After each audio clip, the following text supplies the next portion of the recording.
বসিয়ে দিলাম কুড়িয়ে আনা পুঁই শাকগুলো। তো আবারও বলছি, কুড়িয়ে আনা, চেয়ে আনা, চুরি করে আনা জিনিসগুলো খেতে কিন্তু টেস্টি বেশি হয়। তো যেহেতু এই শাকগুলোতে কোনো সার পদার্থ পড়েনি, তাই শাকগুলোর ডাঁটা কিন্তু পুঁই ডাঁটাগুলো একদম দেখো সরু সরু। তো আমি কেটে ধুয়ে পরিষ্কার করে তো রেখেই ছিলাম। তো এখন বাজার থেকে নিয়ে আসলাম একটু মিষ্টি কুমড়ো। তো পুঁই শাক রান্না করে যদি মিষ্টি কুমড়ো না দেওয়া হয় তাহলে কি আর পুঁই শাক রান্না হয় বলো বন্ধুরা? তো দিয়ে দিলাম, আলুটা পরে দেবো, যেহেতু আলুটা খুব তাড়াতাড়ি গলে যায়। তো ডাঁটাগুলো একটু সেদ্ধ হয়নি, তারপরে দেবো আলু। যেই না মাত্র শাকগুলো কমে গেল, দিয়ে দিলাম একটু লবণ আর হলুদ গুঁড়ো, দিয়ে একটু নেড়ে চেড়ে নিই। এবার আমি দিয়ে দিলাম চাক করে মোটা মোটা করে কেটে রাখা আলুগুলো, বেশ ভালো করে একটু মিক্স করে নিই।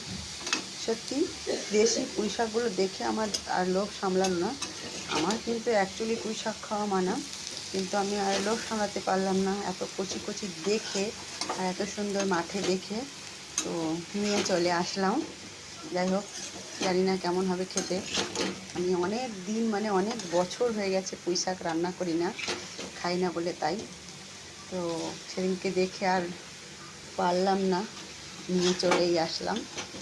বড়মশাই তো মানা করছিল, তা আমি বললাম যে একবার খেয়ে নিই, দেখা যাক কী হয়। তো আলুগুলো দিয়ে দিলাম, একটু সিদ্ধ হয়ে নিই। এবার দিয়ে দিলাম একটু শুকনো লঙ্কা। আমি পুঁই শাকটা একটু বেশ থকথকে করে বানাবো, তো তাই একটু শুকনো লঙ্কা ব্যবহার করলাম, এতে কাঁচা লঙ্কাটা আমি দিলাম না। কাঁচা লঙ্কাটাও দেওয়া যেত, কিন্তু আমি ভাবলাম একটু কালারও আসবে, তাই দিয়ে দিলাম শুকনো লঙ্কা। বন্ধুরা, তোমরা যদি চাও কাঁচা লঙ্কাটাও ব্যবহার করতে পারো। তো দেখো পাতাগুলো একদম মিলিয়ে গেছে, আর দেখা যাচ্ছে না, এখন শুধু আলু আর কুমড়োগুলোই দেখা যাচ্ছে। তো নামেই পুঁই শাক আছে, আর কিছু না। ভিডিওটা স্কিপ না করে পুরো ভিডিও দেখবে বন্ধুরা। একটা টমেটোকে 3 টুকরো করে 6 টুকরো হয়েছে, টমেটোটাকেও দিয়ে দিলাম। বেশ, এবার একটু নেড়ে চেড়ে দিই।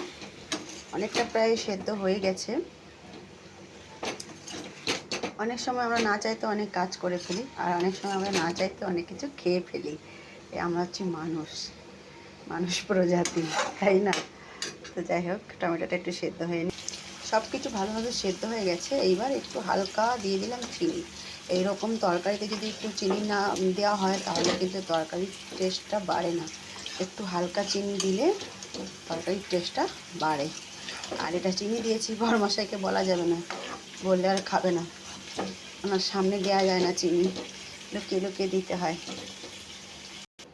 এইবার এই পাশে কালো কড়াইতে ফোড়নের তৈরি করে নিচ্ছি। ফোড়নে দিয়ে দিচ্ছি কিছুটা পেঁয়াজ, আজকে পেঁয়াজ রসুন দুটোই দেবো। আর এটা হলো তোমার কিছুটা কাঁকরোল ছিল, আজকে টুকটুক করে অনেক কিছু বানিয়েছিলাম। এই যে কাঁকরোলটাও ভাজা করে নিতে দেখো খুব সুন্দর লাগছে না? তো কাঁকরোল ভাজার তেলেই দিয়ে দিলাম পেঁয়াজগুলো, তারপর সাথেই দিয়ে দিলাম রসুন, থেতো করে রেখেছিলাম সেই রসুনগুলো। দুটো সাথেই ভাজা হয়ে যাবে। তো দেখে না বন্ধুরা, পেঁয়াজ রসুন দুটোই কিন্তু বেশ সুন্দর গোল্ডেন গোল্ডেন কালারে ভাজা হয়ে গেছে। এই তেলের মধ্যে আমি এবার তরকারিগুলো দিয়ে দেবো। ফোড়নে দিয়ে দিয়েছি কালো কড়াইতেই। এখন তরকারির কালারটা কত সুন্দর এসেছে না বন্ধুরা? সত্যি অনেক বছর পরে আমি পুঁই শাক রান্না করলাম। অনেক বছর মানে অনেক বছর, প্রায় 10 বছরের ওপরে হয়ে গেছে আমি পুঁই শাক রান্না করি না। তো দারুণ লাগছে দেখতে, খেতেও মনে হয় সেই রকম মজা হবে। বড়মশাই তো আজকে খুব খুশি হয়ে যাবে, ও তো খায়, যে আমার জন্যই নিয়ে আসা হয় না।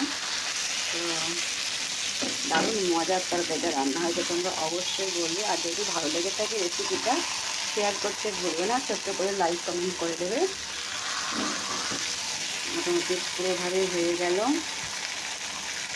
দারুণ।